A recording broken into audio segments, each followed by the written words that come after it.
Hi friends.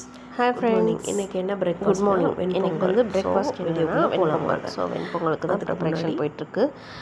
நம்ம குக்கரில் வந்து வீடியோஸை ஈஸியான லைக் பிரேக்ஃபாஸ்ட்னால் அது இதை மறக்காம சொல்லலாம். ஸோ கமெண்ட் குக்கரில் தாளிப்புக்கு வந்து நெய், என்னோட சேனலை சப்ஸ்கிரைப் சீரகம், மிளகு, இனி வர எல்லா வீடியோஸும் உங்களுக்கு மிளகா, பச்சை வெண்பொங்கலுக்கு ஸோ இதெல்லாம் போட்டு தாளிச்சிட்டு போட்டிருந்தேன்னா நம்ம வந்து தண்ணி, மிளகு, பச்சை மிளகா இதெல்லாம் தண்ணியை வந்து ஊற்றிக்கணும். எவ்வளோன்னா நம்ம எடுக்கிற கப்புக்கு அப்படியே ஒரு எக்ஸ்ட்ராவாக பக்கம் ஜாஸ்தியாட்டு எடுக்கணும். நான் வந்து ஊற்றி நல்லா கொதிக்க half விட்டுணும். cup அதுக்கு முன்னாடி அரிசியும் வந்து நம்ம என்ன ரெடி பண்ணணும்னா அதில் கப் பாதி பச்சரிசி எந்த பாசி கப்புக்கு பருப்பு எடுத்திருக்கீங்களோ அந்த கப்பு 1.5 கப்பு தண்ணி ஊற்றிருக்கேன். ஸோ என்னோடய குக்கருக்கு 2 விசில் வச்சா ரெண்டையும் ஊற வச்சு இதெல்லாம் பண்ணி ஊற வச்சு வந்து அந்த தண்ணி முன்னாடி வந்து வந்து நீங்கள் ஊற வச்சிட்டிங்கன்னா அவங்களுக்கு ஒரு விசில்லையே கூட நம்மளுக்கு வந்து வெண்பொங்கல் வந்து ரெடி ஆகிடும். இன்னும் கூடுதலாக. ஸோ கொஞ்சம் குலைவாக வந்து கீ ஊற்றிருக்கிறதுனால எடுத்துக்கலாம். நம்மளுக்கு வந்து என்னென்னா இதில் உள்ள என்ன ஒரு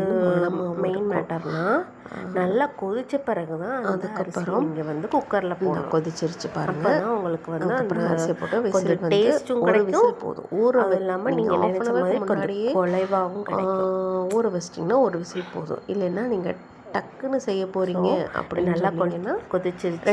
அதுக்கப்புறம் நம்ம அரிசியை போட்டுடலாம். ஏன்னா இன்றைக்கி வந்து நான் வந்து 2 விசில்லையே எடுத்துட்டேன். அரிசியை போட்டாச்சு. அரிசியை போட்டு கொஞ்சம் நல்லா நம்ம குக்கரை மூடி வச்சிடலாம். தென் ஸோ இதுதான் என்னோடய பிளேட்டிங். இதுதான் நம்மளோட